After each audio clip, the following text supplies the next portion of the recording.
मंगलाचरण। नमो अरिहन्ताणं नमो सिद्धाणं नमो आयरियाणं नमो वज्रायाणं नमो लोये सव्यसाहूणम्। मंगलम भगवान वीरो मंगलम गौतमो गढ़ी मंगलम कुंद कुंदाद्यो जैन धर्मस्तु मंगलम।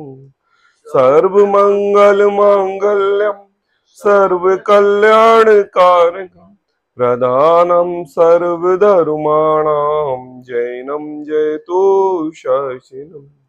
मंगलमय मंगल करण भीतराग विज्ञान नमो ताहि जाते भय अरिहंतादि महान करि मंगल कर हो महान ग्रंथ करन को कान जाते मिले समाज सब पावे निज पद राम। मिथ्या देवादिक भजे हो है मिथ्या भाव तज तिनको साचे भजो यह हित हित उपा। आचार्य कल्प पंडित टोडरमल जी की है अनुपम रचना मोक्ष मार्ग प्रकाशक ग्रंथ। मोक्ष को प्रकाशित करने वाला यह ग्रंथ समस्त प्रकार से हमारे मिथ्यात्व भाव को हटाने वाला यह ग्रंथ समस्त प्रकार से हमारे राग देश रूप परिणति को अनादिकाल से संसार में भ्रमित अवस्था को बीतरागता के मार्ग पर ले जाने वाला यह ग्रंथ। छठवां अधिकार पृष्ठ क्रमांक 174।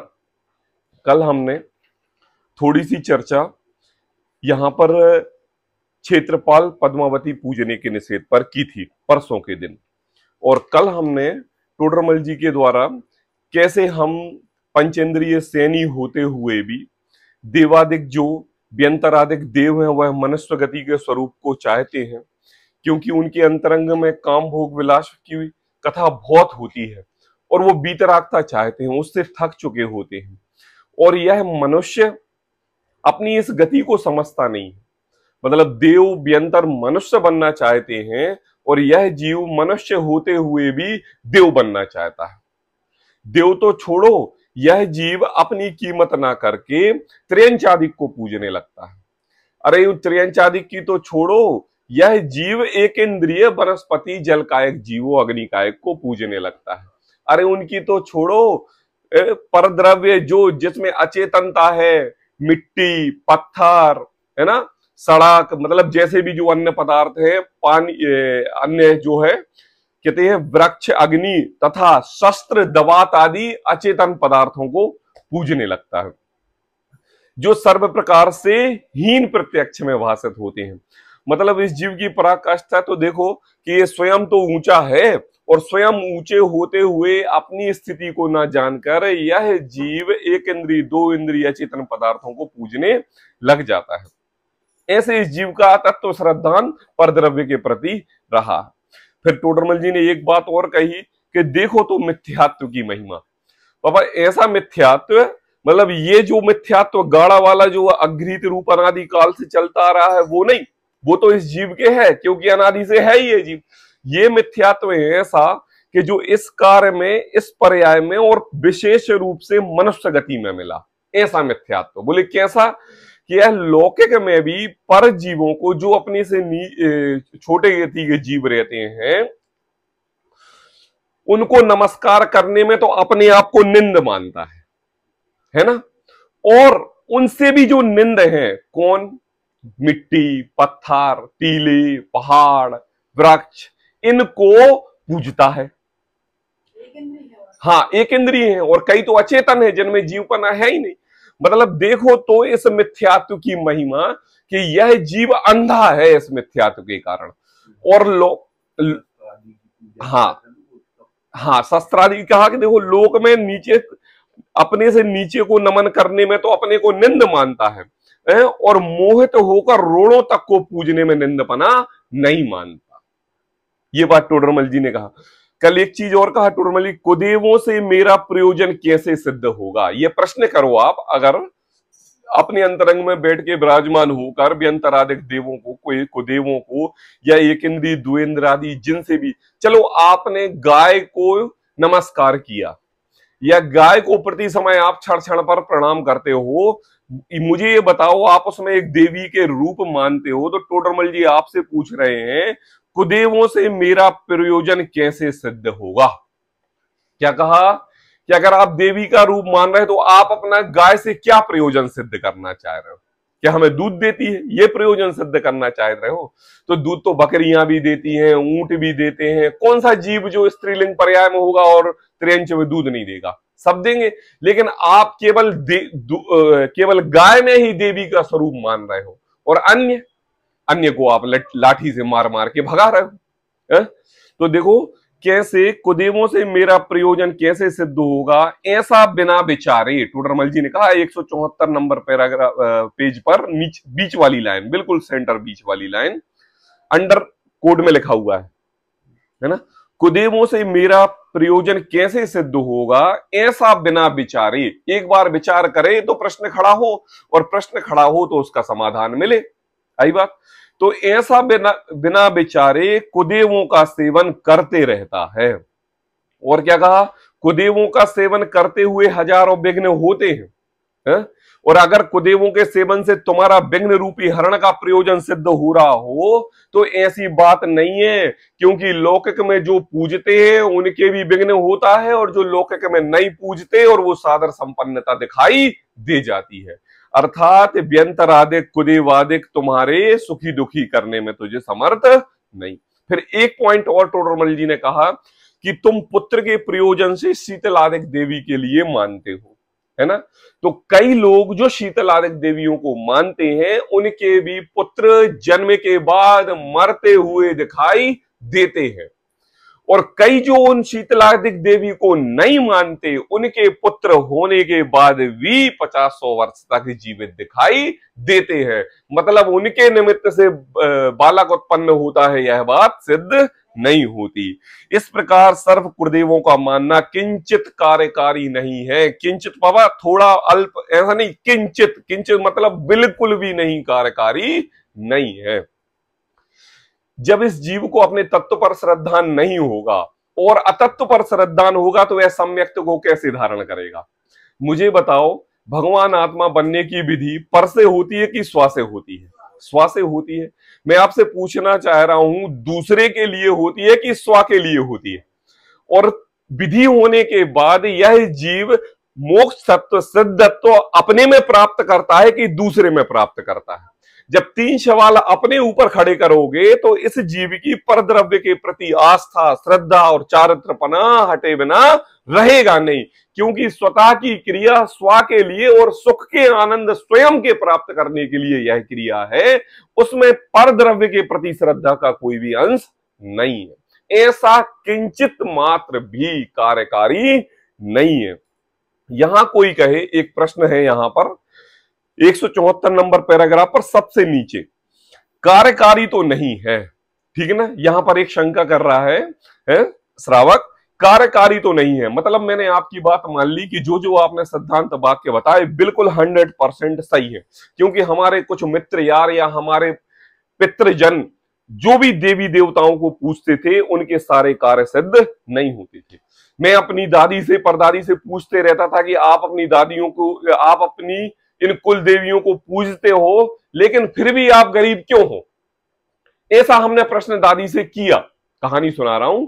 तो जब हमें श्रद्धा में आया कि उनके देवी देवताओं के पूजने से धनाधिक की प्राप्ति नहीं होती, ऐसा श्रद्धा हमारे दृढ़ में हो गया। और हमारा पड़ोसी वो बिल्कुल भी नहीं पूछता था और न मानता था, और वो धन धान्य से संपन्न था। तो कहते हैं कि देखो कार्यकारी नहीं है, यह बात हमारे लिए पता चल गई, है ना। कार्यकारी नहीं है तो ना हो, बिल्कुल सही है ना। उनके मानने से कुछ बिगाड़ भी तो नहीं होता है। प्रश्न है क्या कह रहे हैं कि कार्यकारी नहीं है तो ना हो। आई बात समझ में? मतलब देखो देखो, आज आप कभी भ्रमण करने के लिए अन्य स्टेट में जाएं और आपको वहां के बारे में जानकारी नहीं है आपके लिए, और आप जैन हैं और मुमुक्षु भाई हैं, साधर्मी हैं, और आप सच्चे देवशास्त्र गुरु के लिए नमन करते हैं, लेकिन थोड़ी सी आपके लिए मन शांत करने के लिए थोड़ी सी भ्रमण की आपके लिए आदत है, तो आप वहां अदर स्टेट पर गए और आपको वहां के बारे में जानकारी नहीं थी और आपने एक ट्रेवल बुक की। क्या बुक की? Travel book. अब उसको उस क्षेत्र के बारे में जानकारी है, तो अब वो क्या करेगा, आप जैन है उससे इसको किसी भी प्रकार का लेना देना नहीं है। आई बात समझ में? वो तो एज ए टूरिस्ट जो अन्य यात्री आते हैं वैसे ही आपको समझ रखा है। अब आप स्टेट में गए तो पहले तो नंबर वो लेके गया आपको कहां, टिकिटोरिया देवी पर। आपने कहा भैया हम लोग जैन हैं, मंदिरों पर नहीं जाते। नहीं, क्षेत्र है, सब लोग आते हैं दर्शन करने के लिए, बहुत गाड़ियां आती हैं, इधर नहीं जाना है मुझे। फिर वो उधर से आया, वो लेके चला गया आपके लिए रानगिर देवी के पास। अरे भाई फिर तुम इधर लेके आए, हम यहां नहीं जाते हैं। फिर वो उधर से आया, फिर वो उधर से आके लेके गया आपके लिए मैया रंबा देवी के पास। देखो वो कुछ गलत कर रहा क्या? मैं आपसे पूछ रहा हूं, वो कुछ गलत कर रहा क्या? वो अपने आप से जो टूरिस्ट प्लेस है वहीं भ्रमण करा रहा है, लेकिन आपकी दृष्टि में वो टूरिस्ट प्लेस नहीं है, क्योंकि श्रद्धा में हम गुरु कुदेव को शास्त्र को नमन नहीं करते और ऐसे रोद रूप को नमन नहीं करते। अब उसने कहा देखो भाई अब तो तुम 3 जगह ले गए, अब चौथी जगह लेने जाने वाला नहीं है। अब आपके साथ 2 व्यक्ति और थे, जैन थे, मुमुक्षु भी थे थोड़े बहुत, है ना, आपके साथ थोड़े से उनके सत्संगता भी आ गई थी। फिर वो कहते हैं अरे भाई नायक जी, जैसे तैसे तो अपन को घूमने का 15 दिन का समय मिला है और दूसरे स्टेट में आए हैं, 1,50,000 रुपए देके गाड़ी बुक की है, अब वो घुमा रहा है तो उसको शांति से घुमाने दो ना। क्यों बार बार कह रहे हो कि हमें इधर नहीं जाना, उधर नहीं जाना, इधर नहीं जाना, उधर नहीं जाना? अरे तो भैया क्या तुम गुरु कुदेव को शास्त्री के पास भी चले जाओगे? अरे भाई हम चले जाएंगे, हम थोड़ा नमन कर रहे हैं उनके लिए, हम देखने जा रहे हैं, बस देखने के लिए जा रहे हैं। तो ये वो श्रावक है, यहां पर टोडरमल जी से जो प्रश्न कर रहा है, ये वो श्रावक है कि कार्यकारी नहीं है तो ना हो सही, उनके मानने से कुछ बिगाड़ भी तो नहीं होता है। हाँ, बोले कोई बिगाड़ तो नहीं होता, श्रद्धा में बात कुछ भी नहीं है, लेकिन कुछ बिगाड़ने वाला तो है नहीं। अब देखो टोडरमल जी उत्तर देते हैं, पेज नंबर 175 पहला पैराग्राफ, देखो कितनी अच्छी तरीके से जवाब देते हैं। यदि बिगाड़ ना हो तो हम किस लिए निषेध करें? ये टोडरमल जी अपनी तरफ से बात कर रहे हैं कि देखो भाई हमने यह 6वां अधिकार जब प्रारंभ किया तो इसमें कुगुरु कुदेव कुशास्त्र का प्रतिषेध किया, कुदेव कुगुरु और कुधर्म का प्रतिषेध किया। अगर बात देखो, जैसे कल आपकी चर्चा हो रही थी तो प्रियंका ने कहा कि गेहूं में हम चने के दाने डाल के आटा पिसवा देते हैं, तो आपने ये कहा कि गेहूं में चने के दाने कभी भी नहीं डाला करो। बोले क्यों नहीं डाला करो? कारण बताया कि उस चने में जब वह लार के साथ मिलता है तो आटा या सब्जी दही के साथ होता है, तो हमें तो पता नहीं, हम तो अपने नजर में हम दुदलने का सेवन नहीं कर रहे हैं, लेकिन आपने जो आटे में चने के दाने मिला रखे हैं उस चनों के दाने से दही रूपी पदार्थ खाने के बाद वहां पर जीव उत्पन्न हो गए, क्योंकि वह दुदल हो गया। तो क्या आपने पूरी मात्रा उस गेहूं में चने की मिलाई थी? बोले नहीं। कितनी मात्रा मिलाई थी? कुछ दाने, थोड़े दाने, है ना। तो आपने उसका पूरा 100% रूप से प्रतिषेध किया। क्यों किया? कि देखो 1 क्विंटल में 1 चने का दाना भी जीवाणु उत्पन्न करने में सक्षम है, क्योंकि दही और चने का जीव के साथ संपर्क होने से जीव उत्पन्न हो जाते हैं, इसलिए एक दाना भी कार्यकारी नहीं है। ये क्या है? यदि बिगाड़ ना हो तो हम किस लिए निषेध करें? अरे 1-2 दाने में क्या चलता है? अरे भाई 1-2 दाने में नहीं, उसमें दुदल हो जाता है और दुदल का दोष लगता है, और जितनी जितनी बार आप भोजन करोगे उस आटे से तब तक भी आपको दुदल का दोष लगेगा। इसलिए हम कह रहे हैं कि यदि बिगाड़ ना हो तो किस लिए निषेध करें? बिगाड़ है बहुत बड़ा बिगाड़ है, क्योंकि आप सम्यक्त के सन्मुख होने वाले हो। कब कैसे आपके अनंत शुद्ध पर्याय में एक सम्यक्त का अंकुरित बीज फूट जाए और कब सम्यक दर्शन की आपके लिए प्राप्ति हो जाए, इसकी तैयारी में आप कमर कस के यहां पर बैठे हो। और उस कमर कसके में अगर आपकी शिथिलता रहेगी, कुगुरु कुदेव कुधर्म के प्रति श्रद्धा रहेगी, तो अंतरंग में जिस बीज को डाल के आप इंतजार कर रहे हो पौधा बनने का, अंकुरित फूटने का, वो 3 काल में भी फूटने वाला नहीं है। तो देखो, यदि बिगाड़ ना हो तो हम किस लिए निषेध करें? आई बात पूछ रहे हैं। परंतु एक तो मिथ्यात्ववादी दृढ़ होने से मोक्ष मार्ग दुर्लभ हो जाता है। क्या कहा? हम सभी किस लिए बैठे हैं? सिद्ध भगवान बनने के लिए बैठे हैं, मोक्ष जाने के लिए बैठे हैं और मोक्ष के रास्ते पर चल रहे हैं। अब चल रहे हैं मोक्ष के रास्ते पर, पहली बात। और क्या कर रहे हैं? अंतरंग में मिथ्यात्ववादी का श्रद्धान है, कुधर्म का श्रद्धान है। कैसे? आई बात, जैसे हमें जाना है कहां? जबलपुर। कहां जाना है? जबलपुर। अब अगर हमने जबलपुर का रास्ता तो पकड़ा है, क्या पकड़ा है? जबलपुर का रास्ता। लेकिन उस रास्ते पर 2 घंटे का समय हम 6 घंटे, 8 घंटे, 10 घंटे में घूमते फिरते हुए व्यतीत कर रहे हैं। क्यों कर रहे हैं भाई? जो मिला उसको नमन कर रहे हैं, जो मंदिर मिला उसको नमन कर रहे हैं, जो देवी मिली उसको नमन कर रहे हैं। तो बताओ, जबलपुर पहुंच जाएंगे क्या? नहीं पहुंचेंगे। पहुंचेंगे कभी, कभी पहुंचेंगे, लगेंगे 2, 4, 50, 100 भाव, हजारों भर, अनंत भाव तो होते हुए मनुष्य गति मिली, अब कितने भाव और लगेंगे। और जब सीधा मार्ग ये है कि क्या, परंतु सबसे बड़ी बात क्या, कि हम सभी का प्रयोजन मोक्ष मार्ग सिद्ध करना है। तो एक तो मिथ्यात्ववादिक दृढ़ होने से, कैसा मिथ्यात्व दृढ़? समस्त व्यंतरादिक देवों को ईश्वर मानना, ऐसा दृढ़ निश्चय है ना। मोक्ष मार्ग दुर्लभ हो जाता है ना। दुर्लभ मतलब क्या होता है? दुर्लभ मतलब ये कि दुर्लभ लही ज्यों चिंतामणि, त्यों पर्याय लही त्रस्तरणी, बताया था ना, जो आसानी से ना मिले। जब अपन ने पहले अधिकार में जब चर्चा की थी मनुष्य भाव की, तब कितनी विस्तृत तरीके से बताया था कि कैसे यह जीव मनुष्य भाव इसको मिला है। और उस भाव में भी, अच्छा बताओ, कितने मनुष्य हैं इस संसार में? अनगिनती। और अनगिनती में कितने इस मोक्ष के रास्ते पर चल रहे हैं, कि मतलब जीवादि 7 तत्वों को श्रद्धान के और सच्चे देव शास्त्र गुरु के श्रद्धान पे गिने चुने। अब गिने चुने में ही कितने जीव इस सभा में बैठकर ध्यान से प्रवचन आदि सुन के अपना कल्याण करने की बात सुन रहे हैं।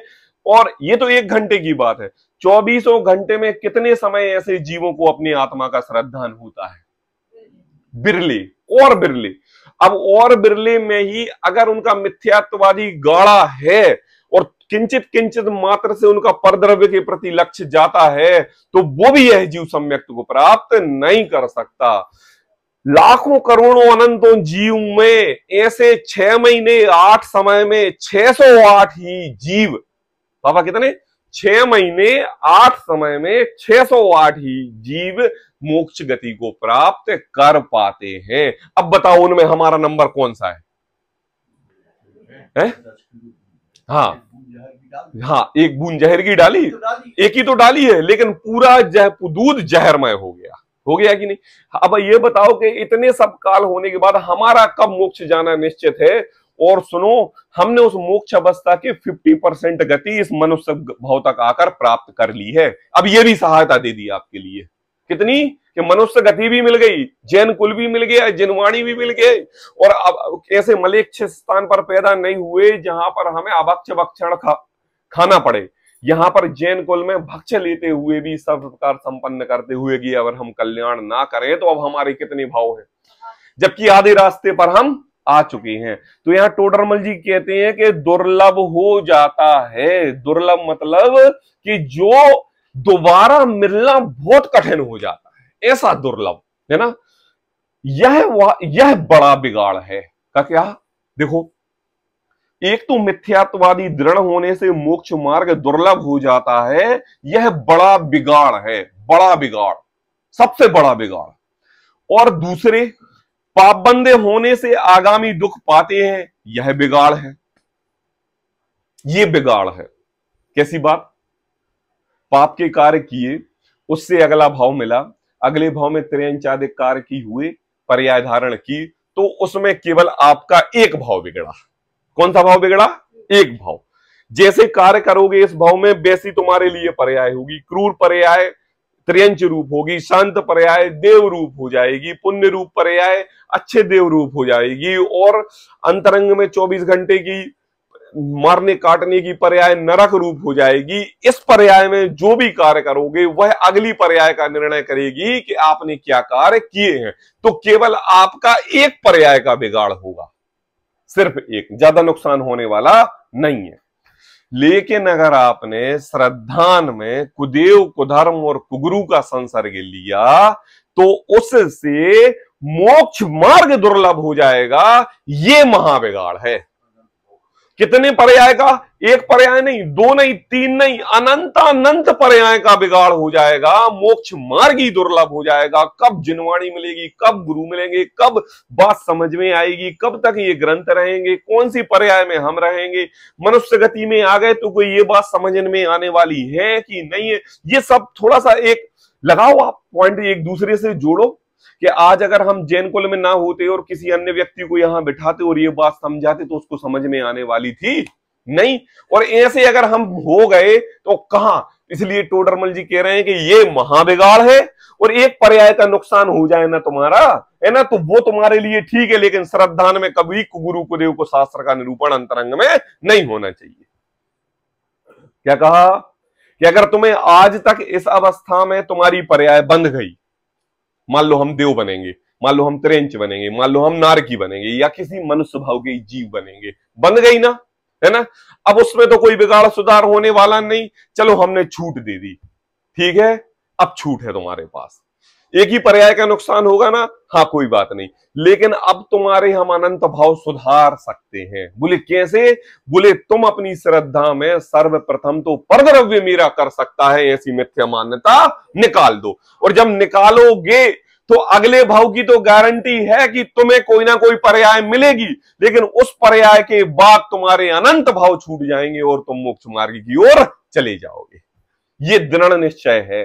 इसलिए ये बिगाड़ और अनंत भाव का संसारपना बढ़ना वह महाबिगाड़ है। तो देखो, दूसरे पाप बंद होने में आगामी दुख पाते हैं, यह बिगाड़ है। यहां प्रश्न पूछे। अब इसी पैराग्राफ से एक प्रश्न और निकला। क्या प्रश्न निकला? दो बातें निकली। क्या क्या? मिथ्यात्यादिक भाव तो अतत्व श्रद्धानादिक पर होते हैं।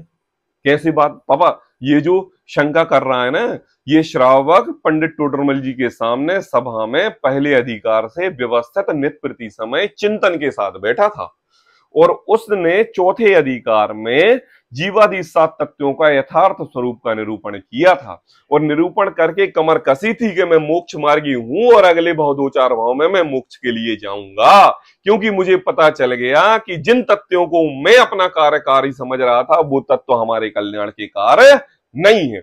अब यहां पर वो प्रश्न कह रहा है कि देखो, जो तुमने ऊपर मिथ्यात्व दृढ़ होने से महाबिगाड़ होता है ना, तो ये तो अतत्व श्रद्धान होने पर होते हैं।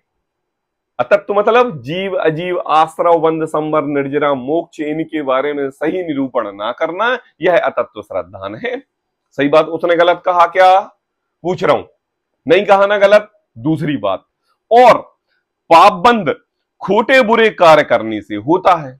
आई बात, हिंसा झूठ चोरी कुशील परिग्रह करने से क्या होता है? पाप बंद होता है। ये बात उसने गलत कही कि सही कही? जवाब दीजिए अनुपम। सही कही ना? दोनों बात सही कही, गलत नहीं कही ना। कि देखो, मिथ्यात्वादिक भाव तो अतत्व श्रद्धानादिक से होते हैं। दूसरी बात, पाप बंद जो होते हैं वो बुरे खोटे कार्य करने से होते हैं। ठीक है, सो उनके मानने से, किनके? कुदेव, कुधर्म और कुगुरु, व्यंतरादिक देव, एक इंद्रिय, दो इंद्रिय, त्रिंद्रिय, चार इंद्रिय, पंचेंद्रिय या अचेतन जिनमें तुम ईश्वरपना मान रहे हो वो, ठीक है, उनके मानने से मिथ्यात्वादिक व पाप बंद किस प्रकार होंगे? प्रश्न बिल्कुल सॉलिड प्रश्न है कि नहीं है? सिद्धांत के साथ अंतरंग में श्रद्धा में बैठा कि जीवादि 7 तत्वों का यथार्थ न किया सो मिथ्या भाव है, और 5 पापों में प्रवृत्ति करी सो पाप बंद है। लेकिन मुझे ये बताओ कि इनको मानने से यह मिथ्यात्व गाढ़ा कैसे होता है और पाप का बंद कैसे होता है? आई बात, प्रश्न समझ में आ गया सबको? आई बात समझ में? देखो उत्तर देते हैं टोडरमल जी। बिल्कुल सिद्धांत वाक्य से स्टार्ट करते हैं। प्रथम तो सर्वप्रथम, कैसा सर्वप्रथम पापा? जैसे यहां पर पेज नंबर 173 पर टोडरमल जी ने जिनमत में संयम धारण करने से पूज्यपना होता है, यह सिद्धांत वाक्य लक्ष्मण रेखा है कि अगर जिनमन में बीतरागता है और संयम धारण करने की पराकाष्ठा है तो वह सच्चे देव हैं। अगर ये दोनों बात नहीं दिख रही हैं तो वो 3 काल में भी हमारे देव नहीं है। अब पेज पलटाएं। प्रथम तो यहां पर फिर से एक टोडरमल जी लक्ष्मण रेखा बता रहे हैं कि ये बात सिद्धांत में बिठा लो, घर कर लो, दृढ़ निश्चय कर लो, पर द्रव्यों को इष्ट अनिष्ट मानना ही मिथ्या है, क्योंकि कोई द्रव्य किसी का मित्र शत्रु है नहीं। बताओ कौन बचा इस संसार में? है? 1 इंद्रिय बचा, 2 इंद्रिय, 3 इंद्रिय, 4 इंद्रिय, चेतन अचेतन, भगवान ईश्वर, आदिनाथ भगवान, महावीर भगवान, बाहुबली भगवान, भरत भगवान, कौन? अरे कोई तो एक तो नाम दे दो। सर्वार सिद्धि के देव, लोकांत देव, अरे जो अनंतानंत सिद्ध परमेष्ठी जो सिद्धालय में विराजमान है, एक आध को तो ले आओ। अरे ले तो आओ। अरे यहां पर सब आ गया। क्या कहते हैं? प्रथम तो पर द्रव्यों को इष्ट अनिष्ट मानना ही मिथ्या है। मिथ्या मतलब उल्टी मान्यता है। परद्रव्य क्या? परद्रव्य ये कि अपने आत्म स्वभाव, अपनी आत्मा से सहित जो शरीर आदेख है और शरीर के संयोगी सारे पदार्थ हैं, ये सारे परद्रव्य हैं। कौन से द्रव्य हैं? परद्रव्य। और इनमें क्या मानना? इष्ट ये मेरे अच्छे हैं, अनिष्ट ये मेरे बुरे हैं, यह मिथ्या मान्यता है। आइए, अपने स्वभाव को छोड़ को परद्रव्य में जो भी आपने कल्पना की, और ये देखो संसार के परद्रव्य तो इस जीव को अपने बुरे लगते हैं। यहां पर तो कहा शरीर और शरीरास्त्र सारे द्रव्य है। अब उसमें आप वो भी लगा लेना कि अगर आप आत्म स्वभाव के लिए कोई भगवान हमारे लिए कुछ कर सकते हैं, मतलब जो कुछ करने की राग बुद्धि आप उनके अंदर डाल रहे हो, वह कोई द्रव्य किसी का मित्र शत्रु है नहीं। मतलब कोई भी भगवान आपके लिए मोक्ष दिलाने वाले नहीं है। आई बात समझ? आदिनाथ के समोसरण में मारीची की जीव के साथ आरिका के रूप में बुआएं बैठी थी, अनंतवीर के रूप में चाचा बैठे थे, बाहुबली भगवान बैठे थे कि नहीं? पिता के रूप में भरत चक्रवर्ती बैठे थे कि नहीं? एक साथ आदिनाथ भगवान के समोशरण की दिव्य ध्वनि सुन के अनंत जो आगामी काल में सिद्ध होने वाले हैं, ऐसे स्वरूपाचरण में चारित्र स्वानमुखी होने वाले जीव भी बैठे थे उसी मारीची के आजू बाजू में। अब बताओ और कोई माहौल चाहिए? लेकिन मुझे बताओ, क्या वो आदिनाथ भगवान, ब्राह्मी सुंदरी, बाहुबली, भरत चक्रवर्ती, इतने अनंतानंत सिद्ध परमेष्ठी उस मारीची के जीव को सिद्ध भगवान बना सकते हैं? नहीं बना सकते। और जो सिद्ध भगवान बन रहे हैं उस समय, क्या उनको आदिनाथ भगवान सिद्ध बना सकते हैं? बोले नहीं। आई बात समझ में? क्यों? क्योंकि कोई द्रव्य किसी का मित्र शत्रु है नहीं। बताओ, कुछ अलग से गुण दिए जा रहे थे, कुछ अलग से मारीची के जीव को लक्षण दिए जा रहे थे कि तुम अन्य मत में जाओ, 363 मत चलाओ, तुम्हारे हमारे लिए भेदभाव है कि तुम 24वें तीर्थंकर बनोगे। ऐसा कोई अंतरंग में वो आ रहा था? नहीं आ रहा था। अब मैं आपसे पूछ रहा हूं कि जब वह जीव महावीर की पर्याय में, सिंह की पर्याय में सम्यक्त को प्राप्त करने के लिए उपादानगत योग्यता से श्वासोन्मुख हुआ, अब वहां आदिनाथ भगवान थे कि नहीं? भरत बाहुबली थे कि नहीं? ब्राह्मी सुंदरी थी कि नहीं? और अनंतानंत जो उसी काल में सिद्ध होने वाले जीव हैं वो आसपास बैठे थे कि नहीं? लेकिन सम्यक दर्शन प्राप्त किया कि नहीं? तो मुझे बताओ, परद्रव्य इस जीव को सम्यक्त कराने में सक्षम है कि इस जीव की स्वयं की तत्समय की योग्यता ही इसको सम्यक्त कराने में सम्यक्त है? स्वयं की। अब जब स्वयं की योग्यता से स्वयं के रूप सटकारक अपने अंतरंग में प्रणीत होते हैं, सटकारक कर्ता कर्म अधिकरण संप्रदान अपादान, जब अपने स्वरूप में अपने कारण अपने लिए अपने आधार से स्वयं को ही जब होते हैं, तो इसमें परद्रव्य का क्या अंश मात्र भी है? बताओ बाबू, है किसी भी प्रकार का अंश मात्र? नहीं है ना। इसलिए टोडरमल जी ने इन 1.5 लाइनों में पूरा तत्व, पूरा सिद्धांत, प्रथमानियोग, करणानियोग, चरणानियोग, द्रव्यानियोग, सारा पूरा का पूरा 1.5 लाइन में पूरा यथित कर दिया कि देखो, अगर तुम जैन हो, अंतरंग में सच्चे देव सात गुरु का श्रद्धान है और तुम्हारे श्रद्धान में परद्रव्य मेरा कुछ कर सकता है, तो तुम्हें 3 काल में सम्यक्त नहीं होगा। क्यों? प्रथम तो परद्रव्यों को इष्ट अनिष्ट मानना मिथ्या है। ये बात इस पुस्तक, इस जिनवाणी की दृष्टि से नहीं कह रहे हैं टोडरमल जी। क्या कह रहे हैं? इस जिनवाणी की, ये जिनवाणी हमारे लिए तत्व श्रद्धान कराने में सक्षम है। अरे इस जीव की तरफ से कह रहे हैं। किसकी तरफ से? इस जीव की तरफ से, कि क्या परद्रव्यों को इष्ट अनिष्ट मानना मिथ्या है। आई बात। अब यहां पर जितने भी द्वेष रूप परिणाम है वो तो कर देना एक तरफ, उसकी तो यहां कोई गिनती ही नहीं है। आई बात समझ में? अब ऐसे परिणाम लेना राग रूप। अब राग रूप परिणाम में घोर पाप बंध का कारण होता है और उससे संसार बढ़ता है, वे भी एक तरफ रख देना, गाड़े वाले। अब यहां क्या ले लेना? अब वे मान्यताएं ले लेना कि कुछ बिगाड़ सुधार नहीं होगा, चलो कर लेते हैं। क्या कहते? ना उनसे द्वेष है ना उनसे राग है, लेकिन चलो कर लेते हैं, ऐसे भाव यहां पर लेना। आई बात समझ में? रहते हैं ना कि ढुलमुल, तुम तो बिना पेंदी के लोटे हो, इधर भी ढुल जाते हो उधर भी ढुल जाते हो। अरे वो तो क्या है, वो तो उसने बुला लिया तो चले गए, ऐसे ऐसे ना। ना अंतरंग में राग और ना अंतरंग में द्वेष, ऐसा 3 काल में कभी हो नहीं सकता। अगर राग और द्वेष इस जीव के, इस मनुष्य भाव से निकल जाए तो यही मोक्ष हो जाए। आई बात समझ में? आप कह जरूर रहे हो कि हमारे अंदर में श्रद्धा नहीं है, लेकिन अंतरंग में श्रद्धा है, तभी तुम्हारे कदम बढ़ रहे हैं। देखो, क्योंकि कोई द्रव्य किसी का मित्र शत्रु है नहीं, तथा जो इष्ट अनिष्ट पदार्थ पाए जाते हैं, आई बात समझ में, उनका कारण पुण्य पाप है ना। जो पदार्थ इष्ट अनिष्ट इस संसार में पाए जाते हैं, आई बात समझ में, है ना, उनका कारण पुण्य पाप है। कैसा?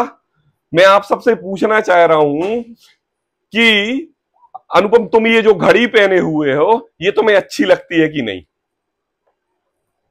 जवाब दीजिए, जोर से दीजिए। अच्छी लगती है।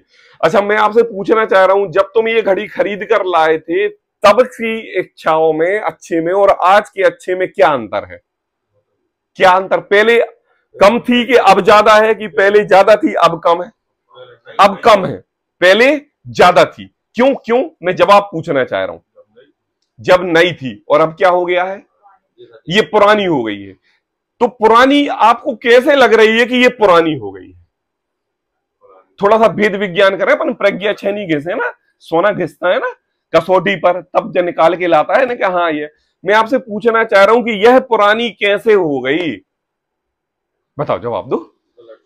कलर चला गया और फीचर्स कम हो गए, नजरें बोर हो गई और नई नई चीज आ गई। क्या आ गई? नई चीज आ गई। देखो, इस द्रव्य के प्रति आपका राग छुड़ाने में ये द्रव्य कार्यकारी नहीं, इस द्रव्य के प्रति आपका राग तो बराबर है, लेकिन क्या है कि अब आपने अपनी मान्यता, जो इसके सब्स्टिट्यूट जो अदर द्रव्य खड़े हो गए हैं, उनके प्रति राग की दृष्टि ज्यादा लगा ली है। हाँ, क्योंकि इसमें कोई कमी नहीं हुई है, ये अभी भी आपकी कलाई में शोभा और आपके एटीट्यूड को बढ़ा रही है, लेकिन आपके अंतरंग में आपके एटीट्यूड कम हो गया है, क्योंकि परद्रव्य में आपने सुख की दृष्टि देख ली है। तो मैं आपसे पूछना चाह रहा हूं कि घड़ी खराब है कि हमारी दृष्टि खराब है? अपनी अनिष्ट अनिष्ट की मान्यता। अब दूसरी बात, वही वस्तु किसी द्रव्य क्षेत्र काल भाव में मुझे बहुत अच्छी लगती है, आई बात समझ में, और वही वस्तु उसी द्रव्य क्षेत्र काल भाव में हमें खराब लगती है। अभी 2 दिन पहले पंखा खराब था, है ना, तो हमें वो पंखा खराब था, वो गर्मी का समय है, तो हमें आकुलता हो रही थी। और जब यही ठंड का समय होगा और वो पंखा चालू कर देगा कोई, तो हम क्या कहेंगे, उसको बंद कर दो। अब क्या हो गया, पंखे में कोई परिवर्तन आया किसी प्रकार का? बोले एक ही द्रव्य, एक ही वस्तु किसी समय में अच्छी लगती है और किसी समय में खराब लगती है। अब हम सभी से ये प्रश्न करना चाहते हैं कि वस्तु कौन सी खराब है और कौन सी अच्छी है? अपनी मान्यता ही किसी समय में उस वस्तु के प्रति राग उत्पन्न करती है और उसी वस्तु के प्रति द्वेष उत्पन्न करती है। और कभी किसी काल में किसी को उसी वस्तु के प्रति राग होता है और किसी अन्य वस्तु, किसी जीव को उस वस्तु के प्रति द्वेष होता है। यह सब किसके कारण हो रहा है? पुण्य पाप। किसके कारण हो रहा है? पुण्य पाप के कारण। आई बात समझ में? कैसा पुण्य पाप? हमारा कमाया हुआ, हमारा स्वयं का, हमारे पुण्य रूप क्रिया होने से परद्रव्य जितने भी लोग हैं सब अच्छे लग रहे हैं, और पाप रूप क्रिया होने पर अंतरंग परिणाम व्यथित पाप रूप होने से संसार हमारे लिए असार दिख रहा है। ऐसी बात है ना? अब पढ़ते हैं, देखो, उसका कारण पुण्य पाप है ना। टोडरमल जी ने यह सिद्धांत वाक्य बता के पुण्य और पाप का निरूपण कर दिया। इसलिए जिसे पुण्य बंद हो पाप बंद ना हो वह करना, ये तो है सिद्धांत वाक्य। कैसा? देखो, तुम चाहते हो कि मुझे संसार की सभी सुविधाएं मिले, आप चाहते हो मेरी दुकानदारी सही चले, आप चाहते हो कि मेरे स्त्री पुत्र सभी स्वस्थ हो, आप चाहते हो कि हमारा घर परिवार धन धान्य से परिपूर्ण हो। ये सब बातें चाहते हो कि नहीं? जोर से बोलिए सभी, चाहते हो कि नहीं? अच्छा, मोक्ष जाना कौन चाहता है? सब चाहते हैं। तो एक म्यान में 2 तलवारें नहीं हो सकती भाई साहब। बहन श्री का वचन है, एक म्यान में 2 तलवारें नहीं हो सकती। शुभ भाव या शुद्ध भाव, आपको निर्णय करना पड़ेगा। शुभ भाव में देहदान व्रतादादि के भाव आएंगे, लेकिन उन भावों से मोक्ष मार्ग सध जाएगा ऐसे 3 काल में होने वाला नहीं। केवल शुद्ध भाव से ही अपना मोक्ष मार्ग सधेगा। तो एक म्यान में 2 तलवारें नहीं हो सकती। मैंने आपसे पूछा, स्त्री पुत्र जमीन जायदाद अच्छे चाहते हो कि नहीं? बोले हाँ चाहते हैं। धन धान अच्छे चाहते हो कि नहीं? बोले हाँ चाहते हैं। घर परिवार अच्छा चाहते हो कि नहीं? बोले हाँ चाहते हैं। और बोले मोक्ष मार्ग, अरे वो भी चाहते हैं। यही जवाब दिया था कि नहीं अनुराग? यही जवाब दिया था कि नहीं? अब मुझे बताओ, जब तुम मोक्ष पर जाओगे तो जमीन जायदाद धन धनादि आदि क्या करेंगे? नहीं, लेके जाओगे। लेके इसलिए जाओगे क्योंकि अभी आपने दोनों में हाँ बोला है, इसलिए हम कहते हैं ध्यान से सुनना करो, पढ़ा करो, श्रद्धा में लिया करो, सब में हाँ नहीं है। अब चलो सिद्ध भगवान, चलो हमने एक जवाहरात की पोटरी बांध के सिद्धालय में दे दी, अब संभालो उसको, है? देखो, इसलिए क्या करना, टोडरमल जी सिद्धांत कहते हैं कि देखो, इसलिए जैसे पुण्य बंद हो और पाप बंद ना हो वह करना। आई बात समझ में? देखो, अब जब हम पुण्य बंद करेंगे तो हमारे लिए क्या क्या मिलेगा। अब मैं आपसे पूछ रहा हूं, अच्छे से जवाब देना बिल्कुल सही तरीके से। देखो, ऐसे ढुलमुल वाले, एक म्यान में 2 तलवार वाले जवाब नहीं चाहिए। अपन मुमुक्षु हैं, स्वाध्यायी हैं। अरे मैं सिद्ध कहां से कर रहा हूं? क्या सिद्ध किया था कि मोक्ष भी मिले, मोक्ष भी मिलेगा और धन भी मिलेगा। अच्छा,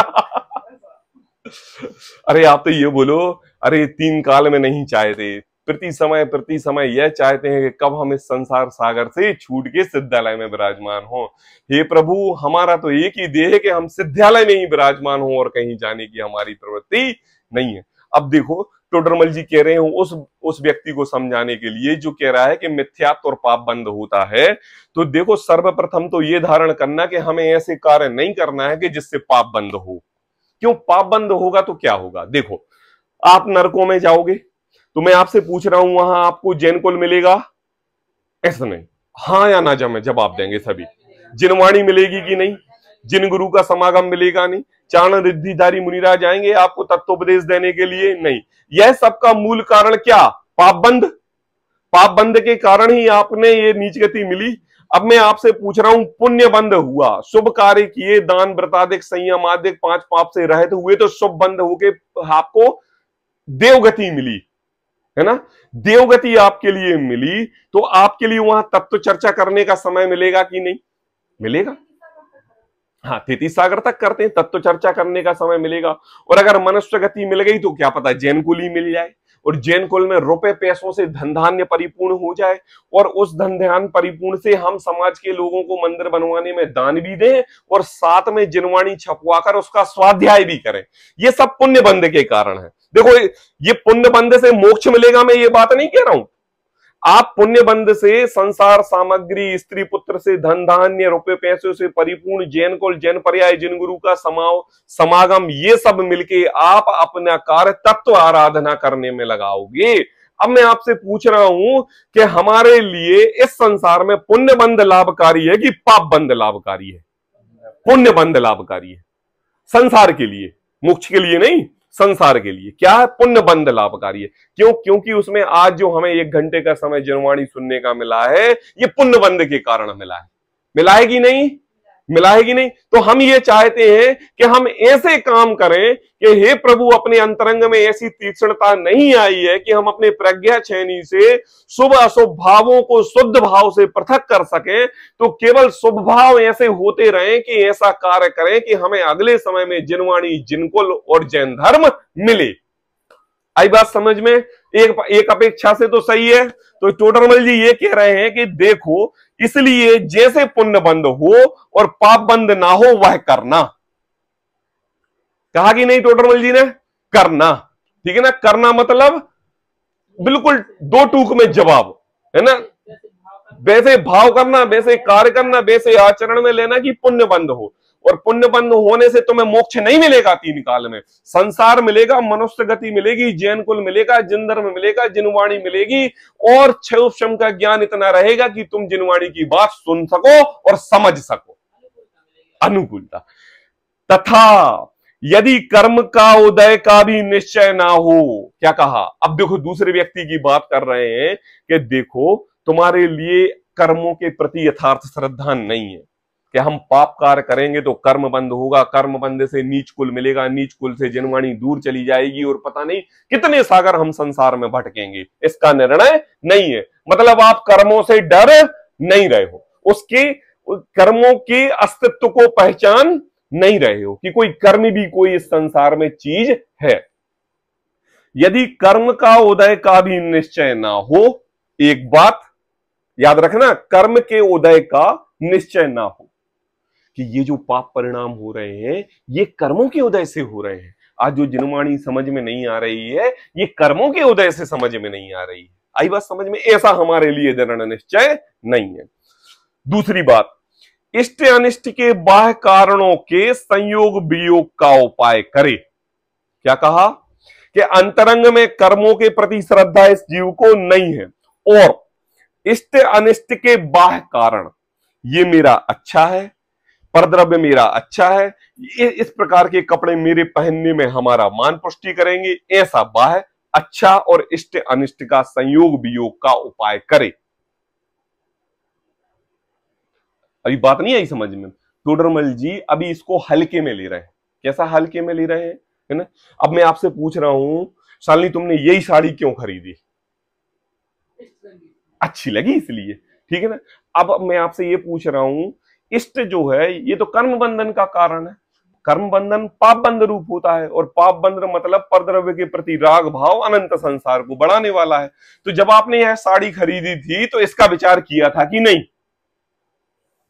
बताओ, हाँ या ना? नहीं किया। तो आप अभी इसी कैटेगरी पर बैठे हो, इसी कैटेगरी पर बैठे हो। हम सभी इसी कैटेगरी पर बैठे हुए हैं। मतलब ये जो प्रश्न यहां पर टोडरमल जी ने खड़ा किया है, ये किसी अन्य व्यक्ति का नहीं है, हम और आपका है कि एक एक द्रव्य में हम अपने राग के प्रति जो एक अंश भी लगाते हैं, उस राग में कर्म बंधन होगा और उस पाप के कारण मुझे त्रियंच नरक गति मिल सकती है। इसका निर्णय हमारे श्रद्धा में नहीं होता।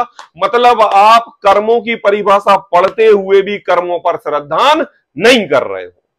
और अगर एक बार उन कर्मों के कष्ट से डर जाओ तो तीन काल में भी परद्रव्य के प्रति एक राग का अंश ना आए।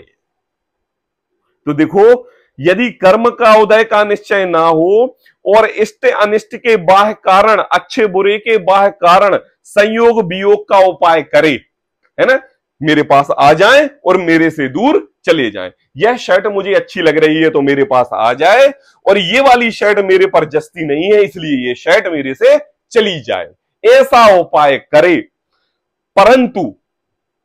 परंतु अब देखो बात पलट देंगे सीधा। परंतु मतलब टोडरमल जी का सीधा विपरीत रास्ता। कुदेव को मानने से इष्ट अनिष्ट बुद्धि दूर नहीं होती है? कुदेव को मानने से इष्ट अनिष्ट बुद्धि दूर नहीं होती। अब मुझे बताओ कि कौन से कुदेवों को मानने से आपको यह निर्णय हो गया कि परद्रव्य के प्रति राग नहीं करना चाहिए? किसने बता दिया? बताया? नहीं बताया। मतलब आपने पूजा नहीं पूजा, कुदेवों की बात सुनी नहीं सुनी, आपको एक समय भी अपने अंतरंग में राग द्वेष छुड़ाने का एक अंश प्रकट आया? नहीं प्रकट आया। क्या किया? राग का ही पोषण किया। किसका? ये करो, ये नहीं करो, ऐसा करो, हमारे लिए ये लाओ, ये बनवाओ, ये करवाओ, ऐसा ही राग का पोषण किया। देखो, परंतु कुदेव को मानने से इष्ट अनिष्ट बुद्धि दूर नहीं होती, बुद्धि दूर नहीं होती, है ना, केवल वृद्धि को प्राप्त होती है। क्या होती है? और बढ़ती जाती है। अब मैं आपसे ये कहूं, आप गृहस्थ में रह रहे हो तो घर बनवा रहे हो, और अगर किसी कुदेव आदि के संसर्ग में आप धर्म कार्य करने लगे तो आप मंदिर आदि बनवाने लगे, धर्मशाला आदि बनवाने लगे, और आप एक आर्किटेक्ट थे, क्या थे? इंजीनियर थे, और आप बहुत अच्छा नक्शा बनवाते थे, और आपने संसार से निवृत्ति लेके धर्म मार्ग पर चले गए तो आप धर्मशाला बनाने लगे, उसकी डिजाइने बनाने लगे, मंदिर की डिजाइने बनाने लगे, दूसरों को अपने हिसाब से काम कराने लगे। अब मैं आपसे ये पूछ रहा हूं कि अगर आपके जो गुरु हैं वो श्रद्धानादिक आदिक में दृढ़ हैं तो वो आपको मोक्ष मार्ग की ओर ले जाएंगे कि संसार मार्ग की ओर ले जाएंगे? और संसार मार्ग की ओर ले जा रहे हैं, वही कार्य आपसे वहां धर्म क्षेत्र पर करा रहे हैं। तो हे भव्य जन ज्ञानी सुनो, क्या तुम ग्रस्त में भी यही कार्य करते थे? बोले हाँ, और इधर वो भी यही कार्य करते हैं, तो फिर तुम्हारा ग्रस्तपना छोड़ना कहां का कार्यकारी रहा? अंतर क्या रहा? और ऐसा ही होता है कि नहीं होता है ना? तो देखो, इष्ट अनिष्ट के बाह्य कारणों में संयोग वियोग का उपाय करें, परंतु कुदेव को मानने से इष्ट अनिष्ट बुद्धि दूर नहीं होती, केवल वृद्धि को प्राप्त होती है। तथा और कहते हैं टोडरमल जी, उससे पुण्य बंद भी नहीं होता, पाप बंद होता है। क्या होता है? अन्य क्षेत्रे कृतम पापम धर्म क्षेत्रे विनश्यति, और धर्म क्षेत्रे कृतम पापम वज्रलेपे विनश्यति। मतलब कहां जाके धोगे? बताओ, आई बात की नहीं? अगर तुमने संसार मार्ग में कोई पाप के कार्य किए तो तुम ये चाहते हो, सोचते हो कि धर्म पाप क्षेत्र पर धुब जाएंगे, तीन काल में धुबने वाले नहीं है। और अगर धर्म क्षेत्र के नाम पर, धर्म की आड़ पर तुम अपना मान का पोषण, धनादिक का पोषण, कार्य का पोषण करते रहे तो क्या होगा? टोडरमल जी कहते हैं उससे पुण्य बंद नहीं होता है, पाप बंद ही होता है। क्या होता? अब श्रद्धान मेरा मेरू समाना, नहीं रागियों की शरण में है जाना, बस बीक बीत रागी को सिर है झुकाना, बस एक बीत रागी को सिर। आई बस भजन में आता नहीं? अरे ये कहां आता है भजन में? उसमें पुण्य बंद का भी, उससे पुण्य बंद भी नहीं होता, पाप बंद होता है। तथा देखो टोडरमल जी कहते हैं, कुदेव किसी को धनादि देते या छुड़ाते लेते देखे नहीं जाते हैं। बताओ मुझे, इतने सारे लोग बैठे हुए, एक आप तो जवाब दे दो कि कौन से कुदेवों ने किसको धन दे दिया और किसको? हमें सपना आया था कि हमारे घर में घड़ा गड़ा हुआ है इसलिए हमने निकाल लिया। अब बताओ, सपना आया था क्या? सपना आया था क्या? व्यंतर आए थे का, अरे फलाने व्यंतर ने हमें सपना दिया था इसलिए घड़ा मिला और हम अब उनको भगवान बनाकर पूजेंगे।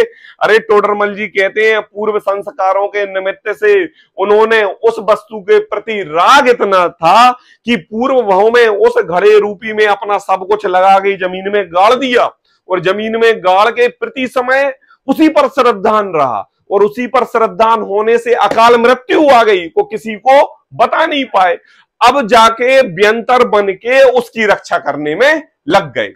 अब जब उनको उस पर्याय में याद आया कि अरे भैया हमने अपना पूरा मनुष्य भाव उस घड़े की रक्षा करने में व्यतीत कर दिया कि बुढ़ापे में काम आएगा, बुढ़ापे में काम आएगा, इमरजेंसी में काम आएगा, लेकिन हमारी तो अचानक मृत्यु हो गई। अब ये गलती 3 काल में कोई भी जीव ना करे, इसलिए अब मुझे जिसके प्रति राग है उसको मैं स्वप्न में बता देता हूं कि वहां घड़ा है, निकाल लो और खर्च कर लो। तो उनने भले के लिए बताया कि बुरे के लिए? उन्होंने अपना जीवन खोया, उस जीवन को खोने के कोई अन्य व्यक्ति ना खोए और मरकर ऐसा भवनवासी व्यंतर ना बने कि अपने 3 काल त्रिकाली भगवान आत्मा का निरूपण करना तो ठीक, भूत बन के भी उस घड़े का निरूपण करना पड़े। तो ऐसी गलती अब दोबारा नहीं करूंगा, इसलिए स्वप्न दिया था। और आपने क्या किया? उनको उठाया, घड़े को खर्च किया और जिन्होंने भूत स्वप्न दिया था उनका एक मंदिर बनवा के अगरबत्ती बना के पूजने लगे। अब एक घड़ा और अब एक घड़ा और। कहते हैं देखो उससे पुण्य बंद भी नहीं होता, पाप बंद होता है। कुदेव किसी को धनाधिक देते हुआ छुड़ा लेते हुए नहीं देखे जाते, इसलिए वे बाह्य कारण भी नहीं है। इसकी मान्यता किस अर्थ से की जाती है? पूछ रहे हैं टोडरमल जी आप लोगों से, मुझे बताओ इसकी मान्यता किस अर्थ से की जाती है? जब अत्यंत कारण बता रहे हैं कि देखो ये जो भ्रमरूप पर्याय तुम्हारी हुई है ना, जो कुदेव को धर्म व्यंतरादिक के प्रति तुम जो भगवान ईश्वर जैसा निरूपण कर रहे हो ना, इसका पता मेन कारण क्या है? सुनो देखो, भ्रम बुद्धि हो किसकी? हमारी भ्रम बुद्धि, उल्टी मान्यता, खोटी मान्यता, परद्रव्य जड़ द्रव्यों के प्रति राग का भाव, मान आदि की बहुत वृद्धि, संसार सागर का पूरा धन हमारे लिए मिल जाए ऐसी कुटिल बुद्धि, सर्व प्रकार के परद्रव्यों को मैं भोग लूं ऐसे अंतरंग में परिणाम, ऐसी भ्रम बुद्धि, जीवादि तत्वों के श्रद्धान और ज्ञान का भी अंश ना हो कि ये मेरे कार्यकारी नहीं, केवल जीव तत्व ही स्वयं भगवान मेरा कार्यकारी है, ऐसी इस जीव को श्रद्धा ही नहीं हो रही। सिकंदर ने पूरे जीवन समस्त राष्ट्र राज्यों को जीता, सोना जायदाद इकट्ठी की और इकट्ठी करके डॉक्टर, आयुर्वेदिक, इंजीनियर लगाए और उन पर करोड़ों रुपए लिटाए कि मुझे मरना नहीं है, यह सब धन सामग्री हमको साथ में लेके जानी है। और जब उसको अंत समय में याद आया कि अरे ये धन सामग्री मैं ना भोग सकता हूं, ना ले सकता हूं, ना लेकर जा सकता हूं, तो उसने कहा जब मेरा जनाजा निकले तो पूरी यह जो सामग्री है ना, यह उनसे ढुबवाना। किनसे? जिन्होंने जीवन भर मेरे पैसे लेके मेरी रक्षा की है, डॉक्टरों, उनसे ढुबवाना और लेके चलना और एक एक को बताना और हाथ रख देना बाहर है। सिकंदर जब चला दुनिया से सभी हाली बहाली थे, पड़ी थी पास दौलत में पर हाथ खाली थे। आई बात कब आया समझ में? अंत समय में इस जीव के लिए आया। तो ये कहा कि ऐसी मिथ्यात्व मान्यता, भ्रम बुद्धि, कारण बता रहे हैं मिथ्यात्व का और पाप बंद का, भ्रम बुद्धि और जीवादि के प्रति श्रद्धान और ज्ञान का भी अंश ना हो। बाबा अनुपम, ज्ञान का भी अंश ना हो कि हमारा जो ज्ञान है, जो क्षयोपशम ज्ञान हमारे लिए पुण्य के उदय से जिनवाणी श्रुत पढ़ने श्रद्धान भगवान बनने के लिए बिना था, और हमने यह ज्ञान ऑटो पार्ट्स की दुकान करके 1000 प्रकार के आइटमों को दिमाग में घुसेड़ लिया और 24 घंटे याद कर रहे हैं कि कौन सी गाड़ी में कौन सी किकशाफ्ट लगती है। जीवादि 7 तत्वों के नाम याद नहीं है, 6 द्रव्यों के नाम याद नहीं है, जीव जुदा पुद्गल जुदा यह याद नहीं है, लेकिन यह कंफर्म है कि पैशन एक्स प्रो में पिस्टल की पैकिंग किट लगती है। क्या किया? बोले अपने ज्ञान का सदुपयोग नहीं किया। जो ज्ञान क्षयोपशम पुण्य के उदय से हमें जिनवाणी की राह पर चलने के लिए मिला था, उस ज्ञान का हमने सर्वथा विनाश कर दिया। कहते हैं और तीन कारण बता दिए टोडरमल जी ने, याद रखना, मैं कल पूछूंगा। भ्रम बुद्धि से पाप बंद होता है, मिथ्यात्व भाव गाढ़ा होता है। दूसरा, जीवादि सात तत्वों का श्रद्धा ना करने से पाप बंद होता है, मिथ्यात्व गाढ़ा होता है। और अज्ञान, ज्ञान का अंश होने पर भी ज्ञान का सदुपयोग ना करने से मिथ्यात्व और पाप बंद गाढ़ा होता है। तीसरी बात, राग द्वेष की अति तीव्रता रहती है। किसकी? राग द्वेष की। चौथी बात, राग द्वेष की अति तीव्रता से मिथ्यात्व और पाप बंद का गाढ़ा होता है। तब जो कारण नहीं है, क्या कारण नहीं है? ये चार मान्यताएं इसके दिमाग में बैठ गई। अब क्या किया इसने? अब जो कारण नहीं है, कौन? मेरी स्त्री, मेरे पुत्र, मेरे मकान, मेरे जमीन जायदाद, मेरे धन, मेरे व्यंतर, मेरे कुदेव, मेरे कुगुरु, ये मेरे पापबंद के कारण नहीं है। लेकिन इस जीव ने क्या किया? गलती तो की थी स्वयं ने। क्या करके? भ्रम बुद्धि करके, जीवादि तत्वों का श्रद्धा न करके, राग द्वेष आदि की परिणति करके, और अपने ज्ञान का सदुपयोग ना करके। मैं आपसे पूछ रहा हूं, ये चारों गलती दूसरे ने की कि स्वयं ने की? स्वयं ने की। और क्या मान लिया? कि जो कारण नहीं है उन्हें भी इष्ट अनिष्ट का कारण मानते हैं। आई बात समझ में पापा? जो कारण नहीं है, स्त्री ने भोजन नहीं बनाया इसलिए मैं दुखी हुआ और स्त्री को डांट लगा दी। नौकर को सामान बोला और वो उठा के नहीं लाया तो नौकर को डांट लगा दी। हमारे लिए कलेक्शन के लिए जाना था, लोगों ने पैसे नहीं दिए, वो भाग गया तो उसके लिए फोन पर चार बातें सुना दी। मतलब आपने अपने पापबंद का कारण अपने को ना जानकर परद्रव्य को हटाने और सटाने में लग गया। इसके चार कारण याद रखना। सर्वप्रथम, ज्ञान का दुरुपयोग, परद्रव्य के प्रति राग द्वेष के परिणाम। तीसरा, जीवादि सात तत्वों के प्रति अतत्व, श्रद्धा और भ्रम बुद्धि। आई बात समझ में? तो उन्हें भी इष्ट अनिष्ट का कारण मानते हैं, तब कुदेवों की मान्यता होती है। जब अपने पर ही भरोसा नहीं तो क्या करेगा? ईंट रोड़ों को पूजेगा, परीक्षा के जाने के पहले पत्थर रोड़ों को नमस्कार करेगा, तब जाके एग्जाम देगा। ऐसे तीव्र मिथ्यादिक भाव होने पर मोक्ष मार्ग अति दुर्लभ हो जाता है। क्या कहा? ऐसा मिथ्यात्वादिक भाव होने पर मोक्ष मार्ग, जिसके लिए हम बैठे हैं, कमर कसे हुए हैं, अपने भाव खत्म करने हैं, भाव खत्म करने के लिए, सिद्ध समान हमारे लिए बनना है, इसलिए हम सिद्धों की स्तुति करते हैं। और अगर हम कार्य खोटे करें तो तुम्हारे लिए, टोडरमल जी कहते हैं, मोक्ष मार्ग दुर्लभ हो जाता है। ऐसे यहां पर टोडरमल जी ने कुदेवों के द्वारा मान्य योग मिथ्या मान्यता को बताया। अब कल से कुगुरु के निरूपण के रूप में चर्चा होगी। हाँ हाँ हाँ सहजानंदी सोधे